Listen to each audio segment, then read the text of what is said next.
What has happened with child psychology and therapy in this country in the last few years, I believe, is truly criminal. And I'm not the only one who thinks so.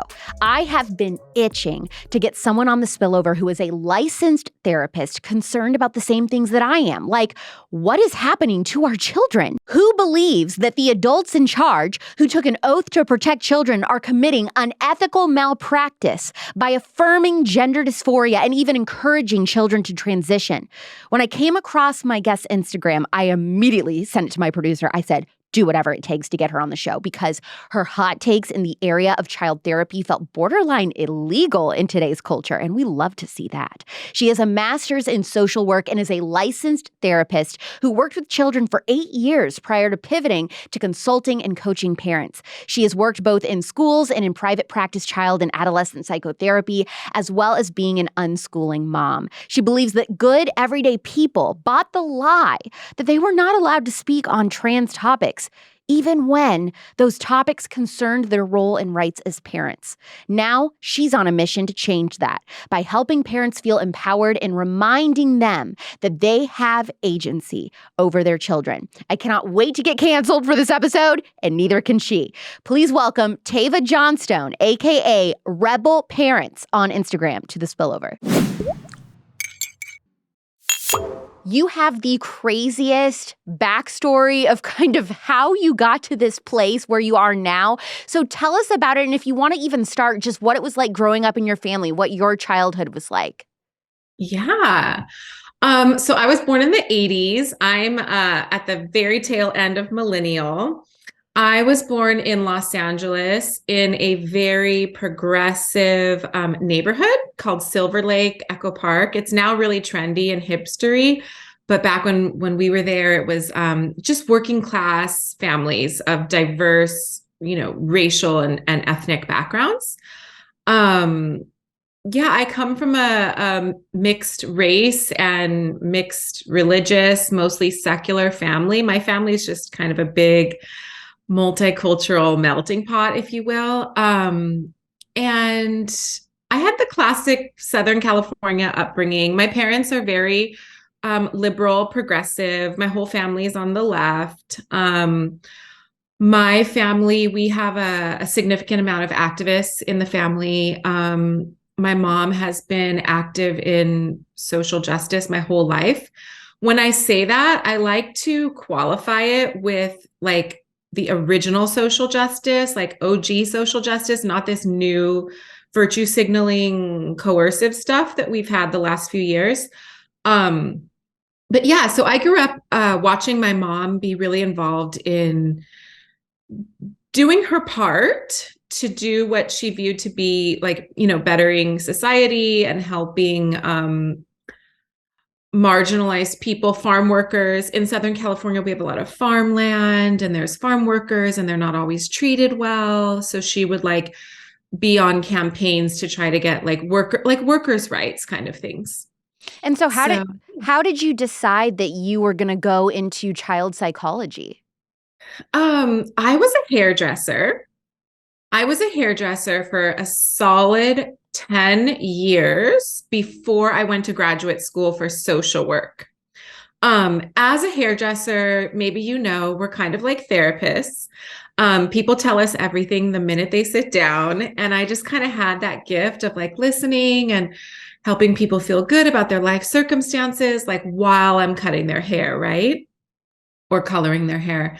So, then there was like a dip in the economy in the late 2000s, like 2009-ish. And I was at this real crossroads. And I decided to go to grad school. You know how that happens sometimes. So I went to grad school for social work. And social work, in case the listeners don't know, it's not only psychology. Psychology is like one component of social work, but that is the path that I focused on, which is what we call clinical social work. And my focus has always been on children and adolescents. So they you get placed in these internships, and I just happened to land with kids in schools and inpatient psychiatry. And then I loved working with kids, so I just stayed on that trajectory of being in the child world. What started happening that you were noticing that made you think something isn't right here with the way that we are conducting child therapy, child psychology? I guess I'm not sure the right way to say it, but you started Yeah. noticing that a lot of these kind of social justice-y, this ideology started infiltrating the entire psychology world. What was that like? I started to really notice that. I actually noticed it more first in the education world. So it kind of just came onto my radar about these anti-racist childhood lessons that were beginning to be taught in the classrooms post 2020. Parents were starting to get really interested in raising activist children. So I just started to notice in my professional community, we were talking about it a lot. It was all over the news. Parents, depending on if they were conservative or not, were starting to have like CRT come to their radar.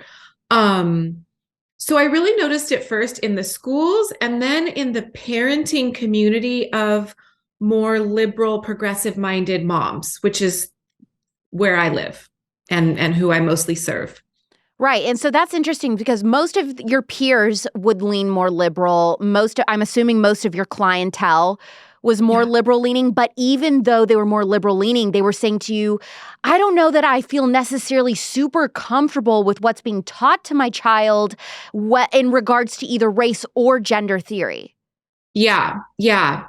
So parents have been very vocal with me about gender theory, liberal, progressive parents. I don't know if you want me to go there just yet, but with the racial social justice, that I didn't have as many concerns from parents. That was more an internal concern of my own, knowing what I know about child development, knowing what I know about children's mental health. I was really concerned with the passion that schools and parents were taking up with these lessons of raising anti-racist children and these lessons about privilege and oppression versus oppressed. And I'm right there with these moms because I'm also raising, a young daughter. So it's not that I'm separate from these issues. So that kind of was like, like, is this the best way to teach how to be a good human and how to be kind and how to help others and how to make positive societal change? Is this the best way for these kids?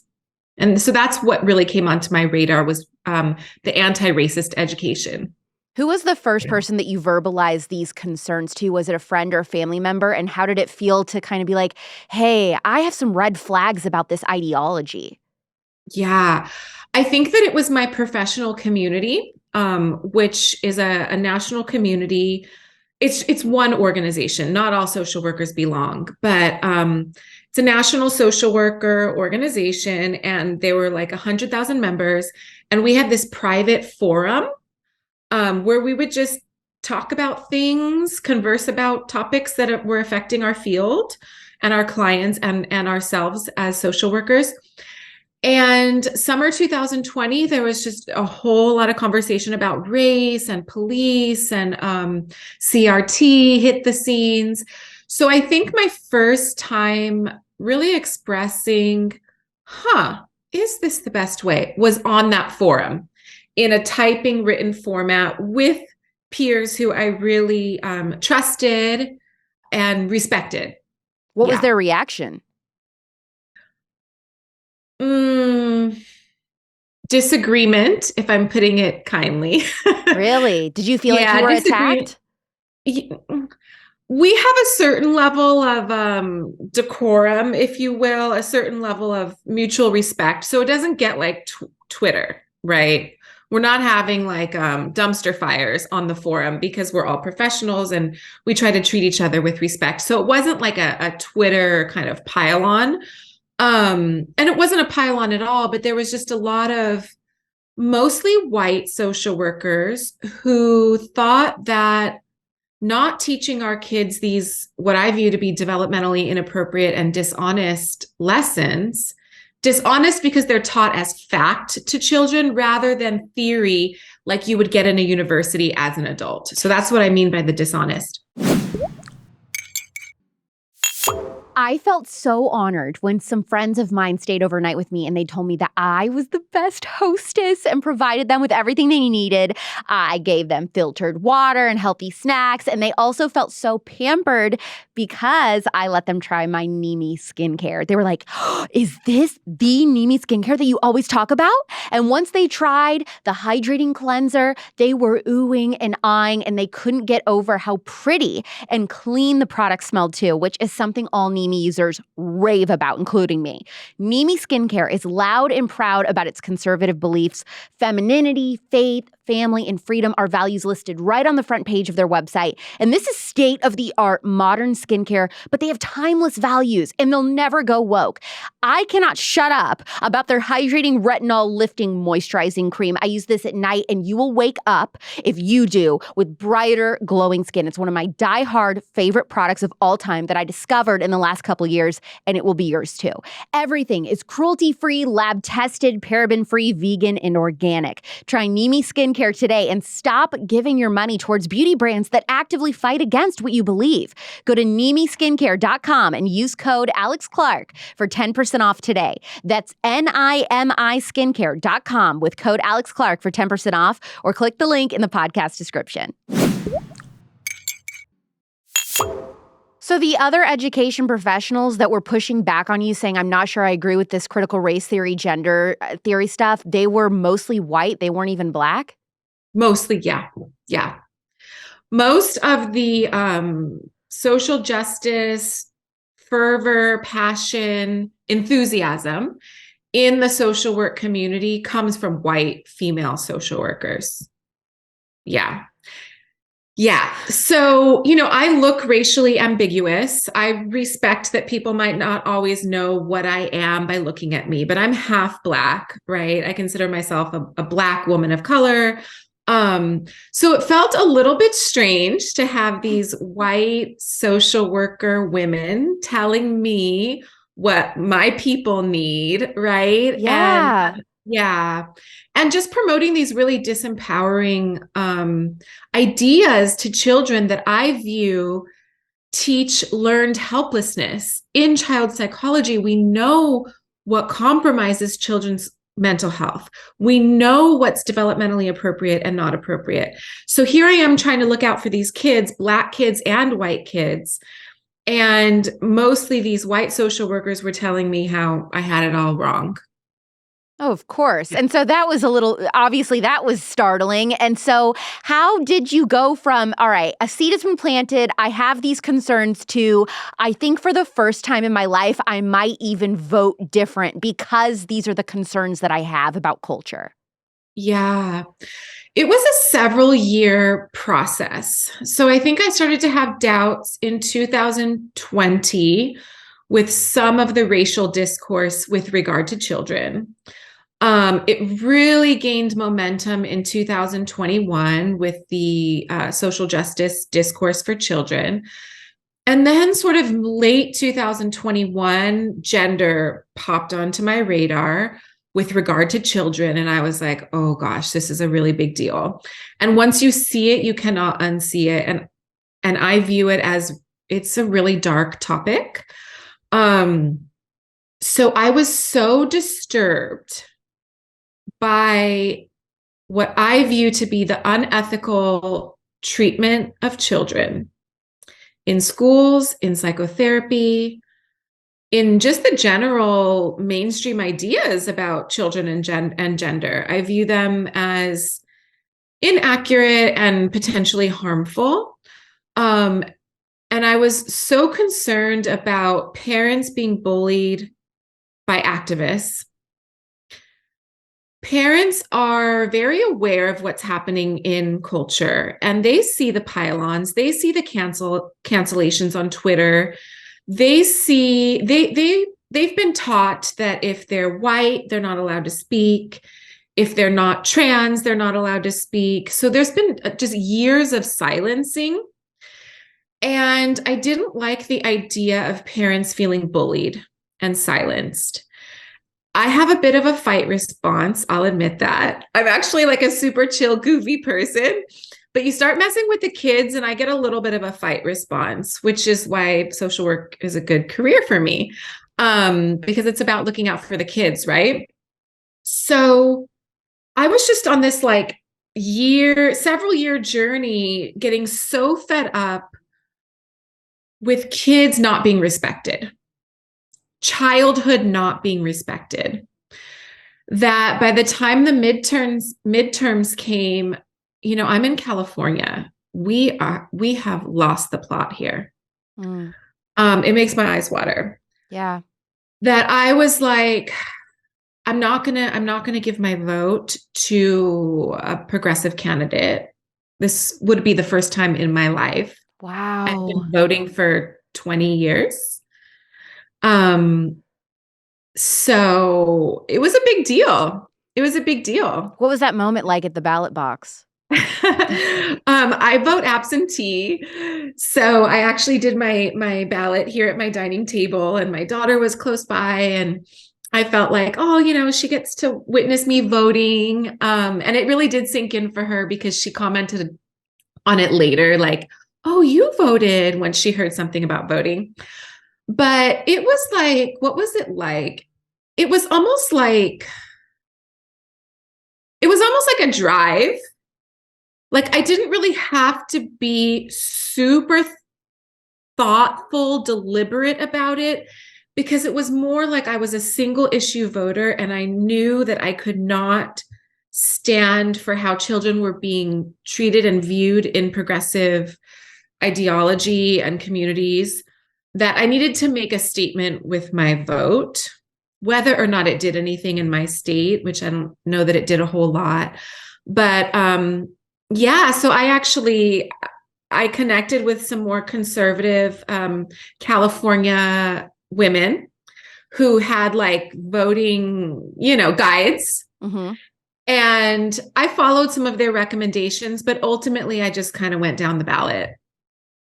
This is so interesting because what you're saying really echoes the same concerns that a lot of the parents had in Loudoun County, Virginia. Remember that guy, Scott Smith? His daughter ended up being raped in a bathroom by the kid that identified as transgender. And so he ended up starting this whole revolution, really, with the gender ideology, at least in the state of Virginia. Yeah. And so this is what's interesting to me, is that on all these other issues, liberal parents, conservative parents, we probably disagree on everything else. But really, when it comes to critical race theory, when it comes to gender ideology taught to our kids, this is a bipartisan issue. We just want kids to be kids. We think that this stuff is dangerous. And so it's something that's really bringing together parents on both sides of the aisle, it seems. Yeah. For me personally, I'm always reluctant to use the term critical race theory, even though I know that's what people know it as, just because I haven't fully read the academic theory, and I understand it to be like an adult university level theory. But for the kids, yes, this like critical social justice ideology, gender. In some ways, I think that parents are coming together who have more liberal or progressive views and then more conservative views. In many ways, I think we are coming together, particularly with gender. Mm-hmm. With race and anti-racism, I still think that there might be more of a divide, more of a clear divide, because I think that like white liberal moms want to do the right thing. Of course. And they want to raise children who are not racist. And they've been taught that it's not good enough to just be not racist. You must be anti-racist. Yeah. But, so, maybe your viewers might be interested. And I want to talk about this more. I want more people to know this, that many of the moms I serve are mothers of color. They are raising children of color, Black women, Hispanic women, Indigenous women. None of them are teaching their kids this critical social justice stuff because they don't want to raise children with ideas of learned helplessness. They don't want to raise children to think that all the systems are rigged against them. That's like the opposite of childhood. Childhood is about optimism and growth and your beautiful, bright future that you have ahead of you. So I just want people to know that, like, moms of color, we aren't teaching this stuff necessarily. Yeah. But with the gender, I do think that we're starting to come together, conservative moms and progressive liberal moms, but the progressive liberal moms are still somewhat closeted. What do you mean by Because that? they're in the closet, like they're not public. They're not public about their concerns and views because thus far the climate has not been accepting of voicing concerns and having questions or just flat out saying, I don't agree with that. I think conservative moms feel safer because they have the community of people who agree with them. But liberal progressive moms who are asking questions about the gender ideology, they are really risking social ostracization, and that's really hard. This is why I'm obsessed with you, Tava, because you have every single, I don't know what you want to call it, but you have every single oppression point that the left would like to give somebody. You're mixed race, you're neurodivergent, all these different things. Like, you should have everything against you. And yet you're standing up saying, I don't agree with this. And first of all, your peers around you where you live in Southern California, but also in your profession, it would be very scary to stand up and say, I disagree with this stuff, but you do it. And so that's why you're so inspiring to me, because, I mean, that can apply to so many different things in life, but feeling like, oh my gosh, if I stand up and say, I don't know about this, everyone is going to come out against me. And yet you've done it anyway. And you even pulled your own daughter out of public school. Could you talk about that decision? Yeah. First, just let me rewind just a bit and say that, like, even though I might look like this sole person speaking out, I really do have community of other renegade professionals. So I'm not alone here. I couldn't do it by myself. It would be so dark and so isolating. Definitely not alone. I also have the support of my parents, who are lifelong lefties, who agree that this is not okay. So that feels like, okay, that feels kind of grounding. I'm close to my parents. So I'm not alone. I have community, and our numbers are growing. Our numbers are growing, and we find each other and we support each other. My daughter, she actually never started public school. We had that choice from day one that we were not going to do traditional school. So she doesn't do public school. She doesn't do private school. We're homeschoolers.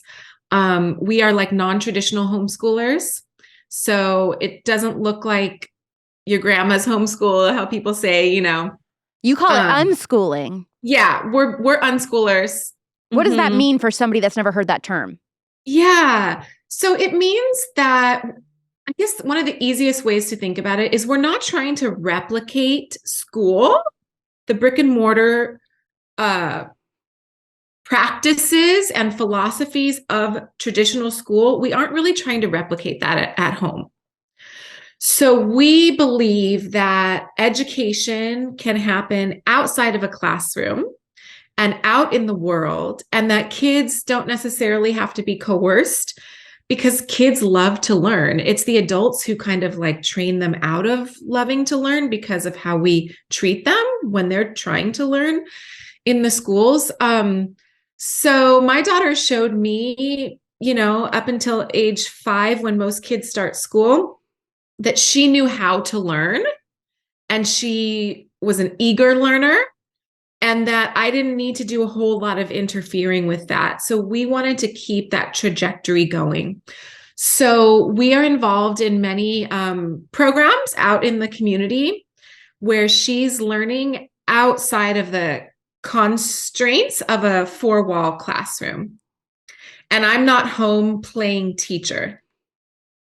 That is goals to me. And just so you know, I'm not married and I don't have kids yet, but I hope to one day. And I absolutely want to homeschool or unschool my kids. But I am very interested in all of that stuff. I find it fascinating. And another thing that's interesting about you, and I've never had anybody on the podcast yet who has experience working with neurodivergent kids or anything like that. But could you tell us a little bit about what it means to be neurodivergent and your experience with that in your own life? Yeah. So neurodivergent, it's really this kind of vague, huge umbrella blanket term that essentially means that your brain works a little bit different than like the average, the typical. So if we want to get more technical, in children's mental health and child psychology, there's something called typically developing kids. And these are kids who are on a kind of standard trajectory where they're learning things at a certain time and their behavior is manageable and it's developmentally on par with what we expect. And then there are kids who have something else going on. Maybe they have a learning disorder. Maybe they have a neurodevelopmental disability or delay like autism, ADHD. Maybe they have mental health concerns. Maybe they are a foster child with an abuse or trauma history, and that history has changed the way their brain works. It really does change the brain. And then parents have like behaviors to manage.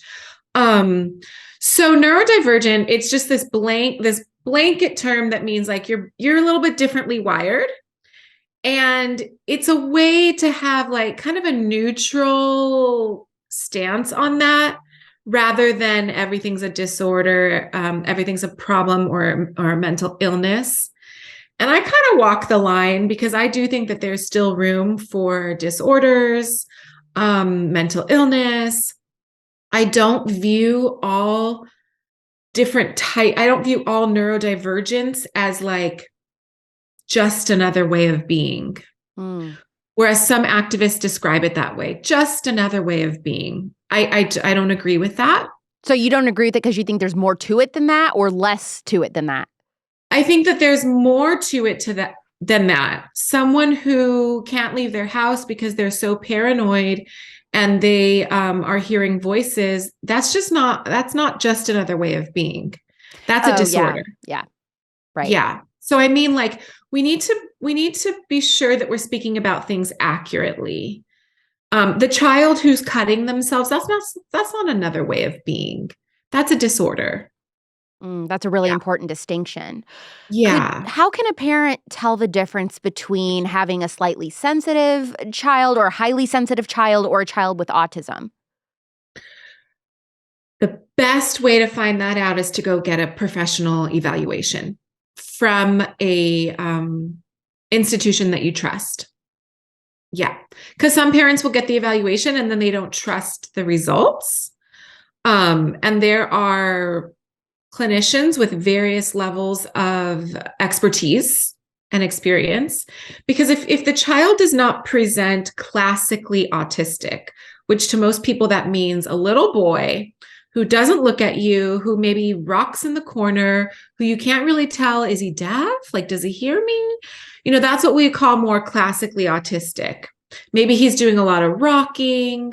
Not everyone presents that way. Autism is a spectrum. So if you have a child that is really bright, that is pretty socially adept, they'll look at you, maybe they're extroverted and they actually love people. It might be harder to secure a legitimate diagnosis if you go somewhere where the clinicians are less experienced with the full spectrum of what autism can look like. What's been going on with child psychology isn't the only thing that's criminal. How about what we've been putting in our bodies via feminine products while we're on our period? Toxic chemicals and endocrine disruptors. The irony is that the big tampon companies love to discuss women's health, and then they turn around and use a man to sell you chemically covered crap to insert into one of the most absorbent areas of the body. I'm so sick of it. So I switched to to Garnu. They were created by a fellow conservative who believes women deserve more from their period products. Garnu tampons are 100% organic cotton certified, BPA-free, bio-based plastic applicators made from sugarcane. There's no chlorine, bleach, no dyes, no fragrance. Nothing will wreck your pH more than fragrance down there. The packaging is so much cuter than any drugstore brand you've used before. It automatically comes to your door just in time for your time of the month. And if you don't like to use tampons, don't worry. Organic pads are coming this spring. And Garnu also has period cups. One of the best parts about Garnu is that each subscription will support feminine hygiene training and female entrepreneurship to Nepali women and girls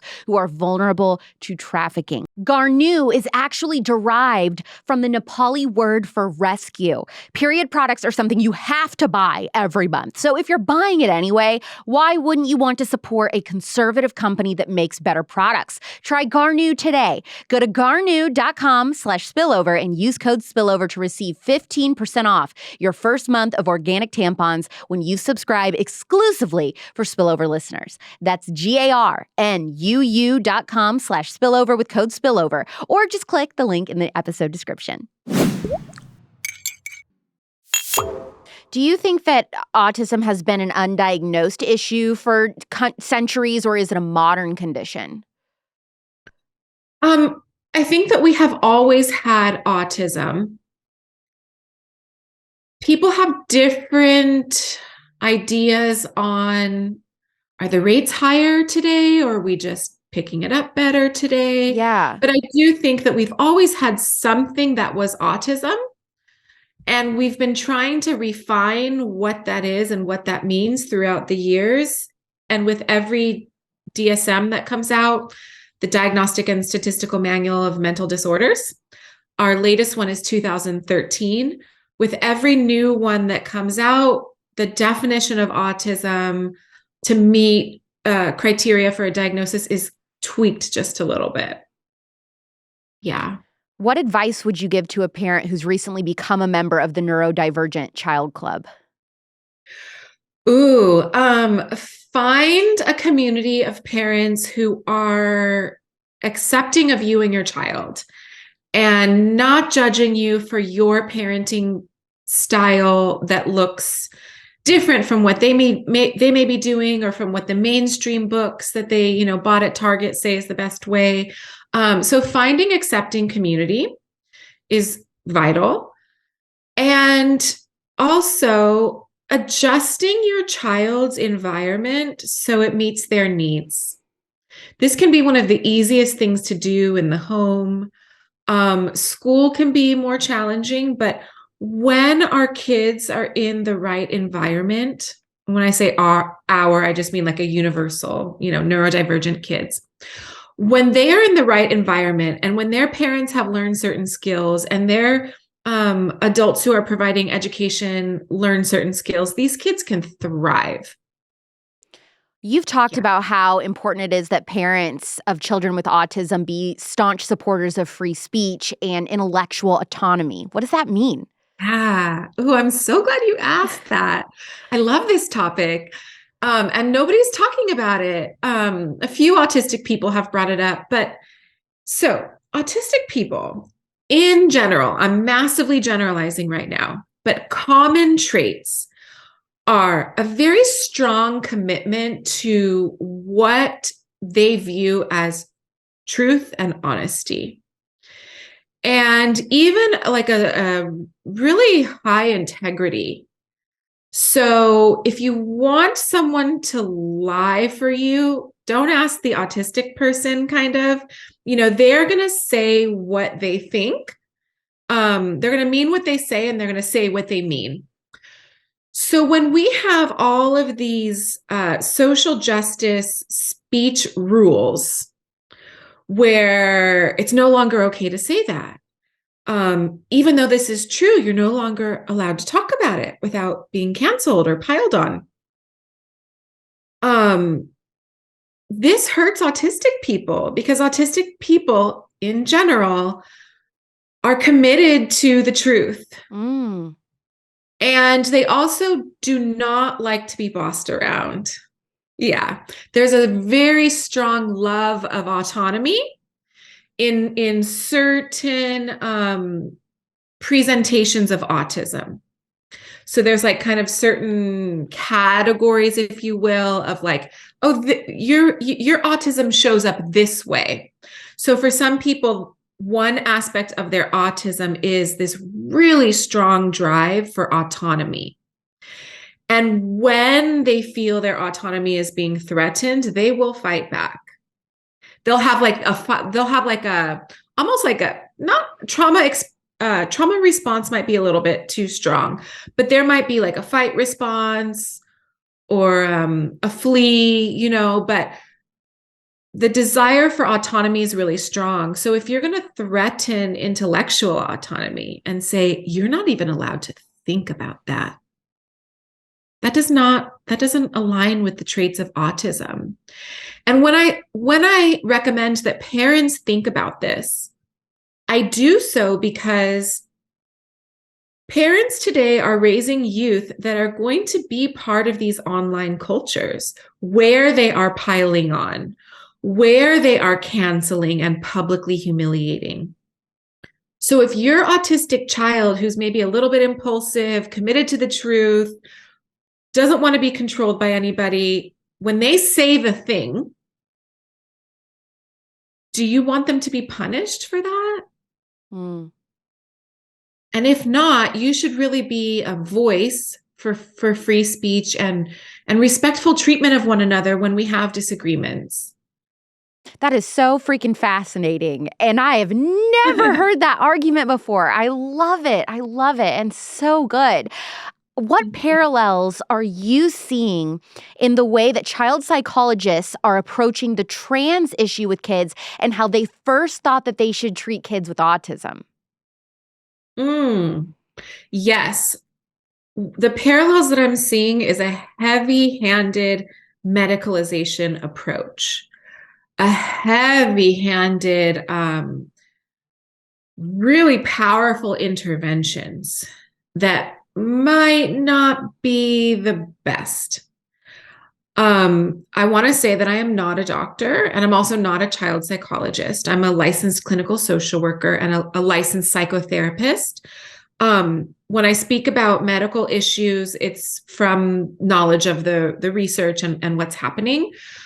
But some of the parallels are, back in the day, as late as like the 90s, autistic people were treated really badly. They were locked up in institutions.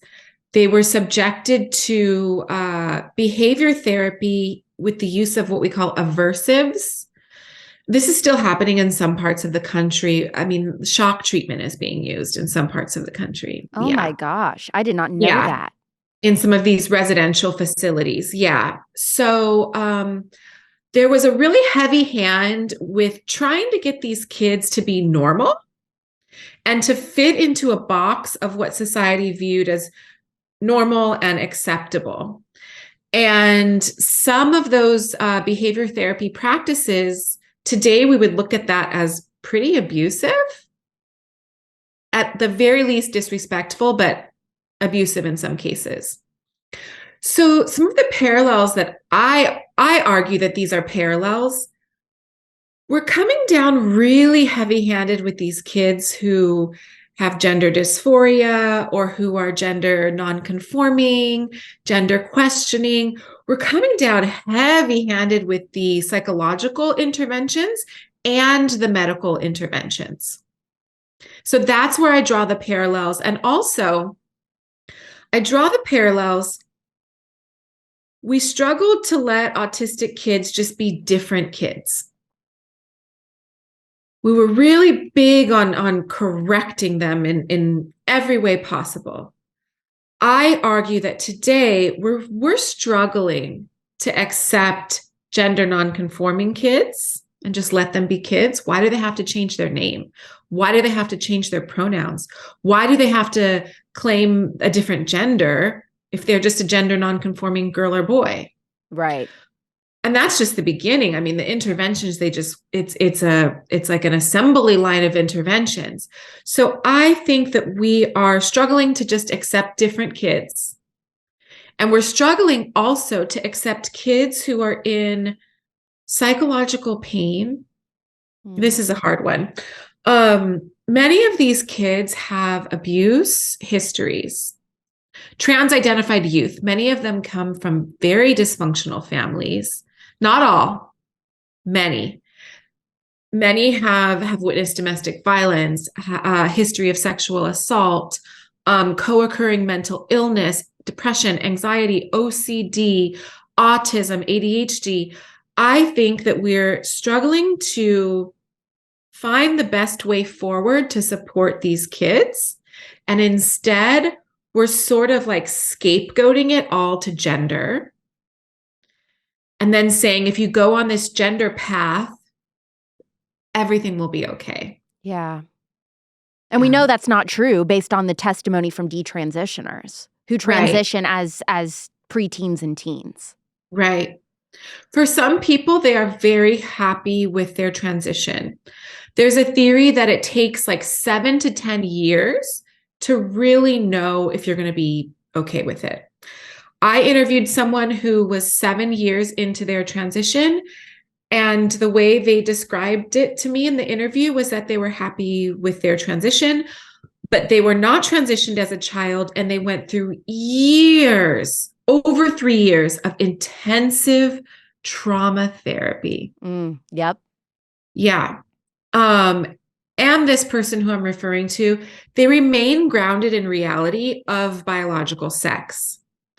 So that's kind of a different topic, but we have some people like just lying about biological sex, and that really bothers me. But yes, so some people are happy with their transition. Some people who had true gender dysphoria, the clinical mental health diagnosis of gender dysphoria, the intervention for their dysphoria was a transition, and they express happiness with that intervention. Right.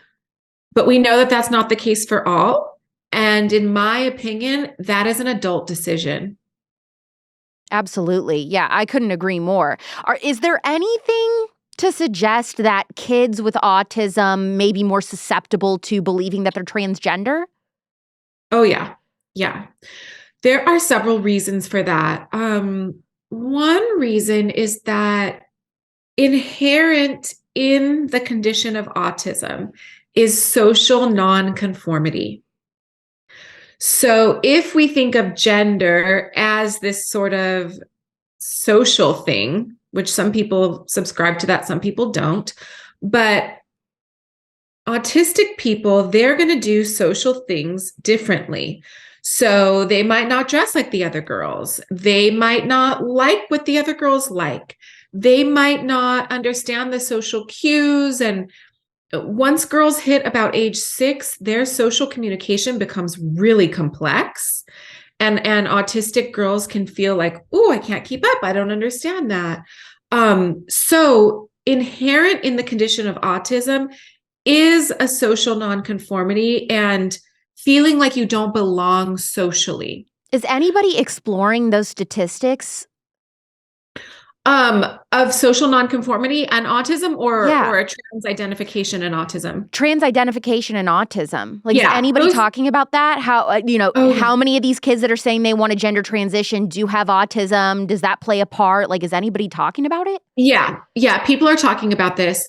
There was one study in the UK at their Tavistock gender clinic that's about to close down, where as great as it was around like 45% of the kids who presented for gender medical treatment were autistic or had autistic traits.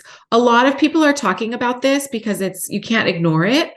But most of what you hear in the adult autism community is that they support it. They really believe that there's such a thing as like being born in the wrong body kind of thing, and they want to transition.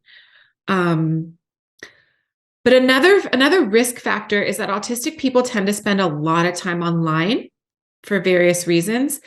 And youth in particular, if they're consuming YouTube, social media, they're following these trans influencers.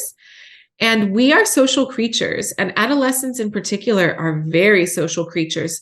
They are beginning the process of leaving the nest. And in order to do that, they try to find a peer group to belong to. Yeah. Yeah. And there are these trans online communities that say, hey, you're different. You don't fit in. You don't feel like the other girls. You don't feel like the other boys. Maybe you're trans.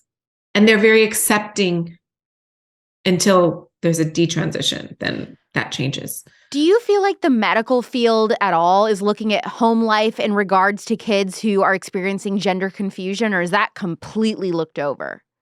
Oh, it's looked over because that is not what the medical field does. That is what social workers do and therapists do. We look into the home life. The medical field sees a cluster of symptoms, and the tools that they have are medicine and surgery. And surgery. Those are the tools. Those are their hammers. Social workers, out of all the mental health professionals, social workers, we are the ones mostly trained in viewing things more holistically, more complex.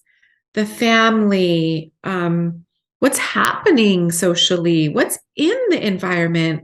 We have this sort of way of viewing things called person in environment. Now, social workers who are really big on this gender affirming care style of helping people, they have forgotten about person in environment. They believe that there's this innate thing called gender identity, and their role is to affirm that gender identity. They have put their other training way on the back burner and forgotten that we are social creatures. This is how we're trained. We should be looking at the whole picture. I love Good Ranchers. You know that I love Good Ranchers. And so I have Ben and Corley Spell in person with me to explain just why Good Ranchers is superior than just going to the supermarket to get your meat. What is in the meat at supermarkets that every mother really needs to stay away from, and dads too? Yeah, honestly, you don't really know because they don't tell you. They say things like we're organic, and really just an organic label I've learned recently doesn't really mean anything. Whenever I became a mom, in 2017, we had our first baby. That's whenever I did a deep dive into all the crunchy living, right? The organic chicken that you are seeing at the grocery stores, it doesn't really mean much because just to have the organic standards, the chicken only really has to have access to an opening outside. It's heirloom quality. It's better than organic. Our chickens are out there Clucking away, doing the chicken thing. There's so much greenwashing now in labeling. It's very confusing for the consumer. Yeah, and we want people to, whenever they hear the name Good Ranchers, that they trust that name to mean that whatever we're putting out, it's clean. Whatever we're putting out, I'm feeding my family, and I am a crunchy mom. I have 4 children under the age of 5, and I'm making sure everything that goes into their body has no dyes, no GMO, no toxins, all the things. No antibiotics, no hormones, no GMO corn that they're being fed. This is the best quality you can get. And what I also love, and Corley and I bonded on this, is that when you get Good Ranchers chicken, you don't have to do all the prep work before you put it on the skillet. It is good to go, which I love. I hate whenever I go to the grocery store, I spend an hour shopping, then I have to go home and spend another several minutes prepping the chicken. It's good to go. It's ready for you. GoodRanchers.com/Clark with code Clark. You will get $30 off today. That's GoodRanchers.com/Clark with code Clark, or just click the link in the description. Do you think that social workers are made to feel safe if they chose to not go ahead and affirm a child saying that they were experiencing a gender identity crisis? Great question. And the answer is no, they don't feel safe. They don't feel supported. Depending on the state, there are laws that could hurt them. They could be accused of conversion therapy, even though that's not what they're doing. And social workers and therapists in general, we are not here to hurt anybody. It's the opposite of what we do, especially children. But someone in the wrong state can be accused of conversion therapy. Our professional organizations are not very supportive.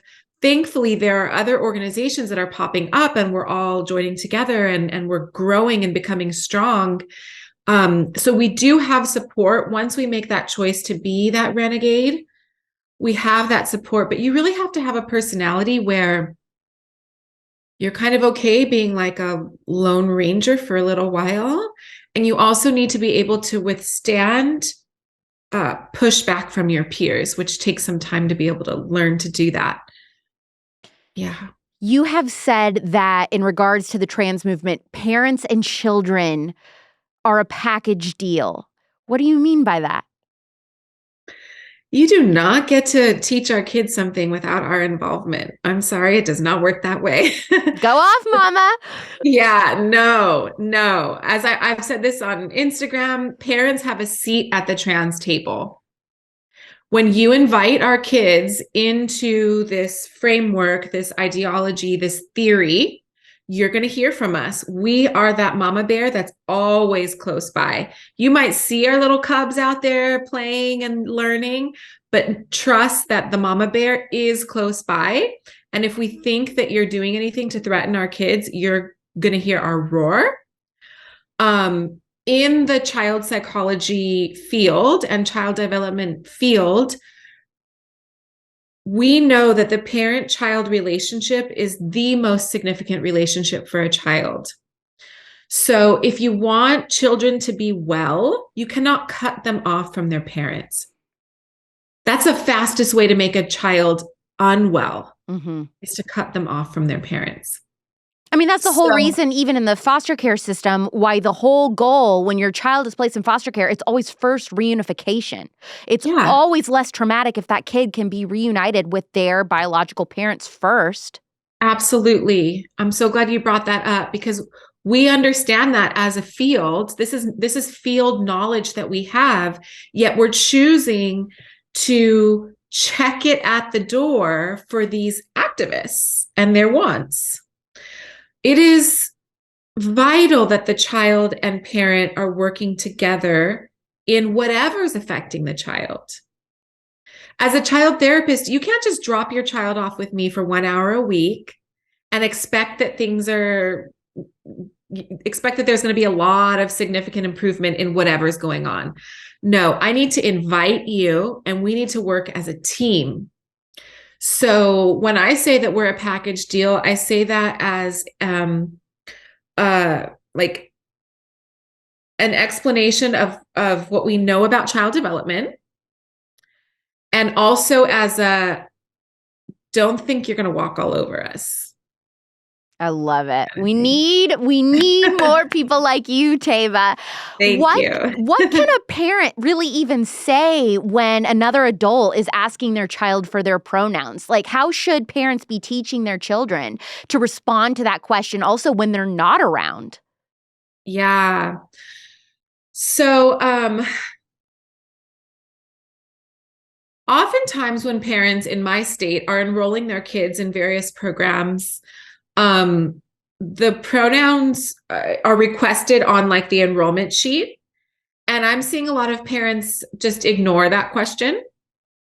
I've seen parents write in something a little bit snarky, but I don't recommend that. So I think that if parents know that their child's going to be asked about pronouns because that's the protocol in their school, I think parents should teach their values.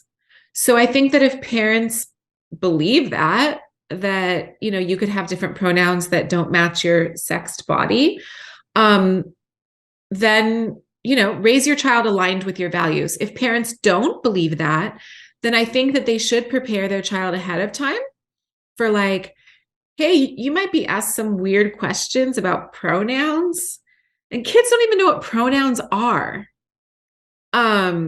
What I would do is I would just really try to teach my values that girls are girls, boys are boys. A girl can be anything she wants. A boy can be anything he wants.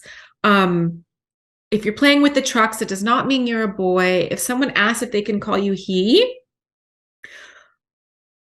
I would say that the child should view that as a weird question, as a straight, like, what? A strange question. And I would probably, depending on the child's developmental stage and their level of curiosity and how bright they are, because bright kids, they don't really settle for simple answers, I would try to explain things in the most kid-friendly way. That some people believe blank, blank, blank, but our family, we don't believe that. Yeah. And we just treat each other kindly and with respect. How much has child therapy just become customer service and telling people what they want to hear? Oh, I don't know. Like, I don't really have a feel for the numbers, but there is a trend in the field in general where, yeah, it's about affirmation, which is, that's being a customer service rep. I more support the view of exploration. That's traditional psychotherapy, is you explore. Therapists are not supposed to agree with their clients on everything. But we are in a major ideological chapter where therapists aren't comfortable doing a whole lot of challenging for various reasons. They've been taught that that's not the right way. They're worried about getting canceled. It's kind of a big deal out there with cancel culture. What do you think parents should be asking child therapists when they're searching for a therapist? Like, what questions should they kind of be asking them to see if they're going to be pushing that social justice agenda or not? Yeah.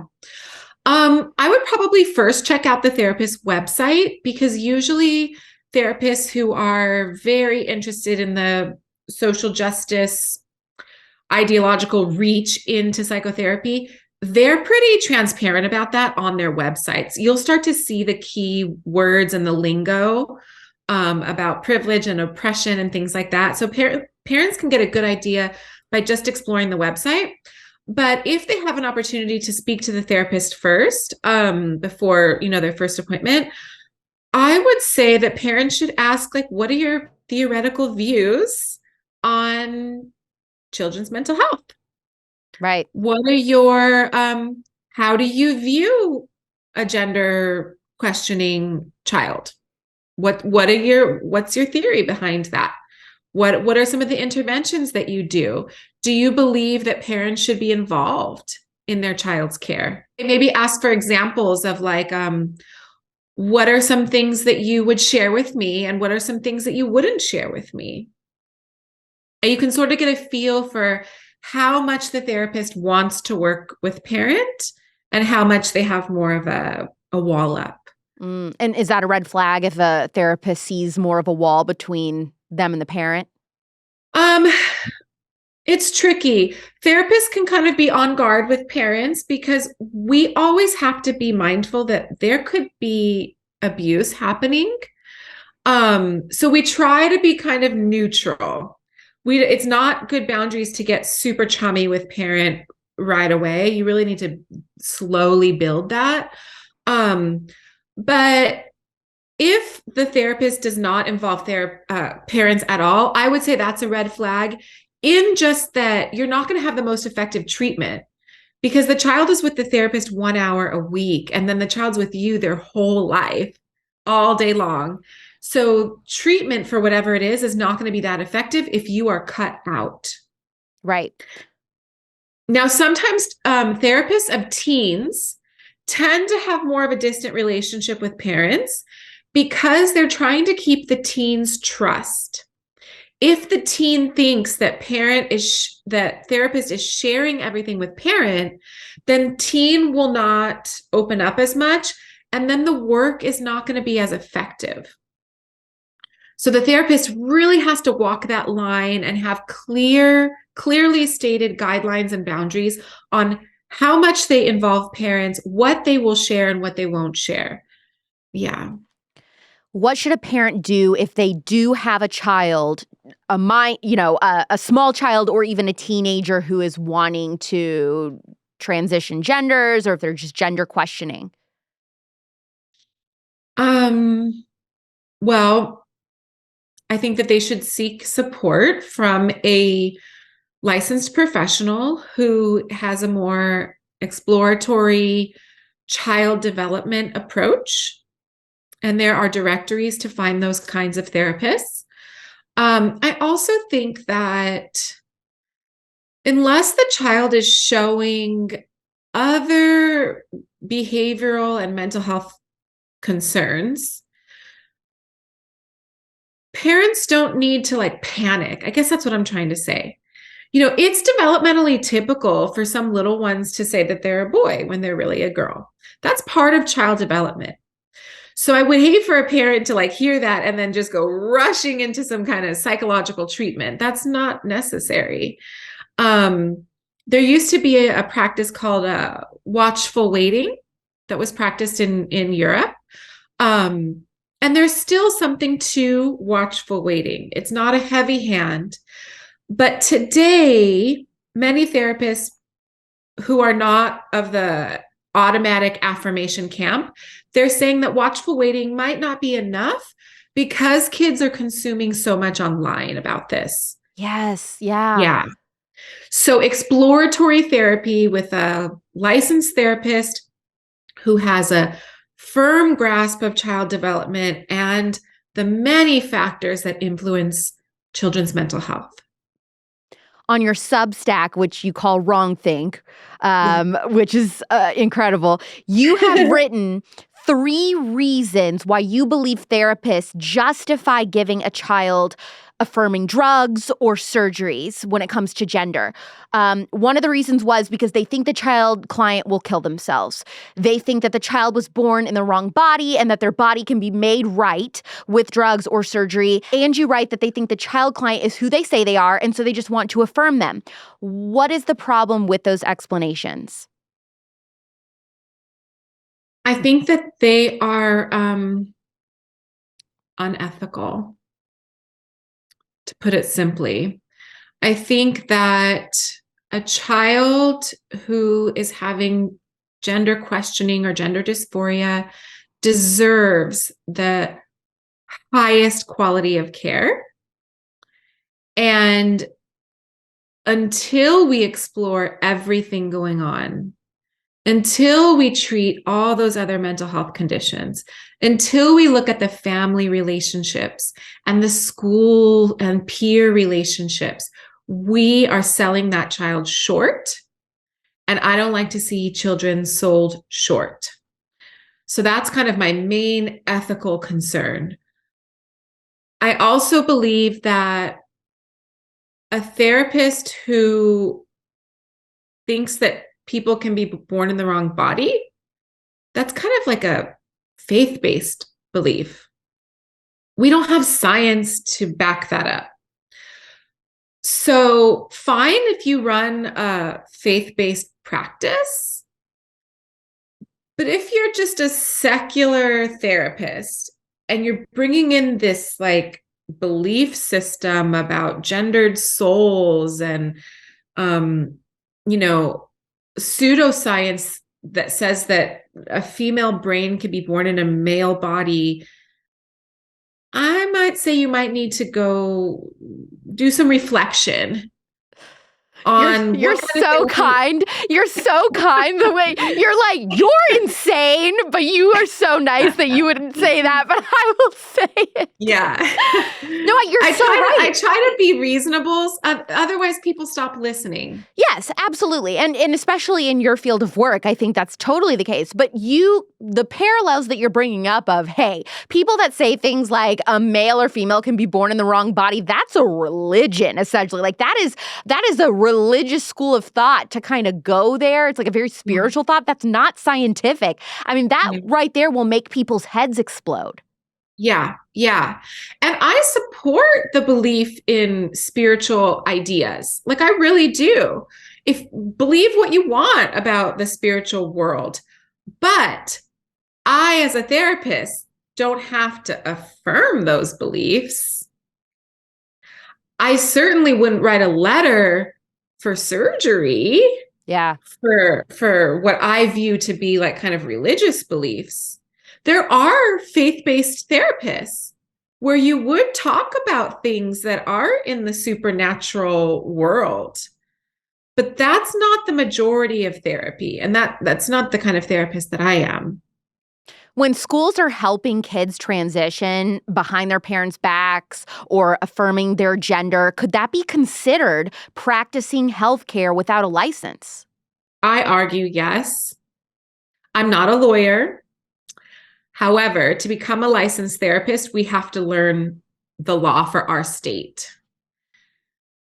I argue, yes, that's practicing healthcare without a license, because social transition is a potent mental health intervention. And whose consent did you get for that?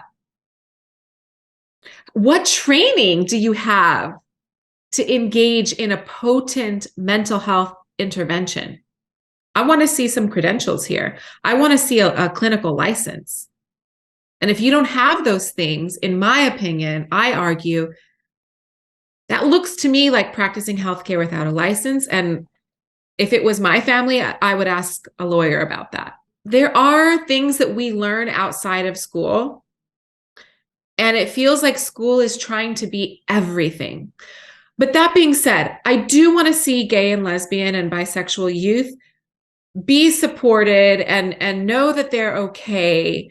I don't know exactly what that looks like. I like what you said about schools are trying to be everything. Yeah, everything. They're trying to be everything. They're trying to be the parent. They're trying to be the teacher. They're trying to be the doctor. Yeah, the therapist. And I just think that if they could stay in their lane and do what they were hired to do, things would be a little bit better. You know what else I don't understand, Tava, is that these teachers, and rightfully so, most of them I believe are underpaid. But it's like you're complaining about being underpaid, but then you want to take on all of these other jobs? I know. But it's not their decision. It's their leadership making them do this for the most part. I know there are some activist teachers who are gung-ho about, indoctrinating kids who are not theirs. But I think that for the most part, teachers are responding to what leadership is forcing them to do. And these are elected and hired officials, and teachers have very little power. But as far as the gender queer books in the schools, from what I've seen so far, I don't think that they're appropriate, especially for the little ones. I think that gender diversity is a real thing where, there are tomboys. Yeah, there are feminine boys and teens. I think it's okay to see tomboys and feminine boys and teens in books. But as far as teaching this ideology that if you're a tomboy, maybe you're just a boy, I'm not okay with that. I don't want to see that in the schools. And then as far as banning, I'm not in policy, so I don't know the best approach. I understand why there are these bans. And many of them, I would celebrate myself. If there was an inappropriate book in my child's school, I would want to see it gone. I just don't know policy-wise, what's the best way to do these things. Yeah. How extreme do you feel the tides are going to continue to turn when it comes to this radical gender ideology stuff? Is this just the tip of the iceberg and it's going to get worse? Or do you think we've reached the peak of how bad it's going to get? Peak?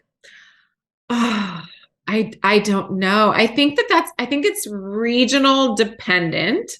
My state just seems to be doubling down. And it really breaks my heart because it makes it even harder for those of us who are homeschooling to keep a distance from the ideology, because we send our kids to camp. We send our kids to acting class, drama, and it's making its way into everything. And the liberal progressive parents here accept it as normal and okay. They don't only accept it, they celebrate it. But in other states, it seems like things are turning around. It's hard to say. I think that more therapists are getting comfortable speaking up. I think that more therapists are questioning. I know teachers and school counselors are questioning because they contact me in droves, and they tell me what's happening. So I think that as long as we keep a momentum going of courage, and we support each other. So if we see someone that's getting piled on, reach out to that person and let them know that you're supporting them, and that what they're saying really matters, and that it's okay to take space, and it's okay to block people. And, we really need to support each other. And then the tides will turn to hopefully back to some kind of middle space where children are allowed to be gender nonconforming. And when I say that, I mean tomboys, feminine boys, without needing to be something else. We don't have to put them into these boxes. I also worry that we might get more polarized down the middle with conservative and progressive. Even though I know there's a ton of liberal progressive moms who do not agree with the gender ideology, I know because they follow me and they work with me. It seems like the public message, the mainstream media message, still seems to be that it's a polarized topic. And it's just not true, but it can become a self-fulfilling prophecy. Yeah. What would you say to people who are social workers, who are child therapists, who are teachers, and they don't like the direction things are going? Would you say get out while you still can? Or would you say we need you in those positions, please don't leave? I can't really say what a teacher should do because it's not my field. I know so many teachers are leaving the profession. And my heart breaks for what they're going through and all they have on their plate for so little. And most of them enter the profession because they truly care about kids. So I would send like a big virtual hug to those teachers, but I don't know what they should do. Therapists and social workers, I wouldn't say get out while you can. I would say, please stay. We need you. I would say diversify your income streams. That's kind of our new sort of topic that we're talking about. So what does that mean? That means make sure you can support your family without your therapy practice in the event that your license gets suspended, taken away. I mean, Jordan Peterson, he's in the news right now. His license is being challenged. Like, this is a thing. Our licenses can be challenged by accusations. It doesn't mean that it's true. And when we go public, we invite eyes. And sometimes those eyes are dishonest. And sometimes we might not get as many referrals. So it's really important that we can still support our families separate from our therapy practice. I myself have made a way. All of my income at this moment is separate from a therapy practice. I'm actually not practicing therapy right at this moment. I'm kind of like a conscientious objector because my state is so ideological and it's against my personal ethics, my personal values. Other therapists I know, they have podcasts, they have Substacks, they do consulting. Yeah. You call yourself now an institutional advocate, and you say that you want to help parents exit the schools. Now, this sounds like a revolution to me, Tava. So what is the plan? I want parents to know that if they make the decision, if they say, I'm out of here, I cannot take this, and they want to exit the schools and they need help, I'm here. I can't tell parents that they should exit the schools, but if they decide that they want to, or they are questioning, I'm here to help them. Now, I'm not an educator, so I can't help parents help their child learn algebra. That's not my field. What I can do is I can help parents make sure that if their child is getting an education outside of school, that their child can stay well socially, mental health, creative, agency, a positive sense of self. I can also help parents who are working mamas who are like, I have a job. How do I do this? I can help those parents with logistics and share, how we do this. Teva Johnstone, everybody, obsessed with her. This is a must follow Instagram that she has. You've got to follow. So tell us what your Instagram is. Tell us your Substack, any other things. I don't know. Do you sell t-shirts? Tell us all of it. Yes. Come say hi on Instagram. My new handle actually it's Rebel Parents. There's a dot between the two words. So rebel.parents. Please come to Instagram. Come say hi. I post numerous times a day, daily. If you want to read some of my longer form writings on like culture war topics, I can be found on Substack. My Substack is tava.substack.com. And then if you want to learn more about consulting with me and some of my online educational offerings that I offer parents, come to tevajohnstone.com. Thank you so much. Thank you, Tava, for your courage, for your bravery, for speaking out against something that has become sadly so unpopular and taboo when it shouldn't. And you definitely have a conservative friend in me. So I really support you and appreciate you so much. Thank you for coming on The Spillover. Thank you, Alex. Thank you so much for having me. This was so great to talk about. I appreciate it. I love that not only did I get to talk about autism with Tava, which I haven't done on this podcast before, but I was also able to connect with someone who I probably don't see eye to eye with politically. And yet, despite that, we both agree that saying no to what licensed professionals are doing to children who are experiencing gender confusion is unacceptable. That we can say, not in my school, to teachers trying to usurp your right as a parent.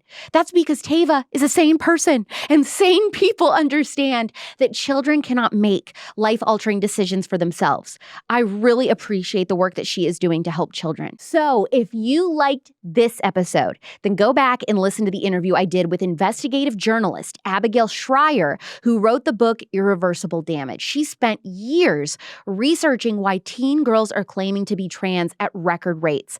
That is season 1, episode 2. And another episode I know you'll like, if you did not listen, is the one where I interviewed Monica Klein. She was a trained comprehensive sex education teacher for a decade, and we talked about what children as young as 9 are being taught, and she was so horrified that she quit her job and is now blowing the whistle on how unnecessarily graphic sex ed is in public schools, and how what they're really doing is teaching kids how to enjoy and have sex. Let that sink in. That is season 2, episode 10. Next week, you are getting another health and wellness episode. I know. Actually, you're going to get them for the next 2 weeks. So get excited and leave a 5-star review if you agree that this was an important episode. Watch these interviews by subscribing to Politics on YouTube. The Spillover is back next Thursday at 9 p.m. Pacific, midnight Eastern, anywhere you get your podcasts. I'm Alex Clark, and this is The Spillover. Love you, mean it. Bye.